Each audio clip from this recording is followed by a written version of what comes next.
Picture this. It's lunchtime and I'm about to whip up a salad. What am I adding? Tomatoes and avocados. Now you could call it classic, but I think it's a match made in health heaven. Let me tell you why these two are the ultimate power couple.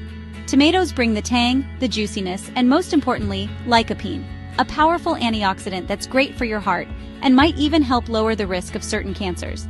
On the other hand, avocados are basically nature's butter, creamy, dreamy, packed with healthy fats and loaded with vitamins like E, K, and all those B's. But here's the wild part. When you eat tomatoes and avocados together, you actually get more out of both. The healthy fats in avocado help your body absorb the lycopene from tomatoes way better, up to 4 times more according to some studies. It's like these two foods unlock each other's superpowers.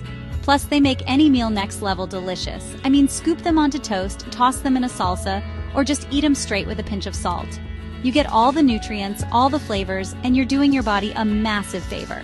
So next time you're reaching for a snack or building a meal, remember, tomatoes and avocados aren't just tasty. They're a dynamic duo for your health. Get creative, mix them up, and let your taste buds and your body thank you. For more healthy diets tips, kindly like, share, and subscribe to this channel.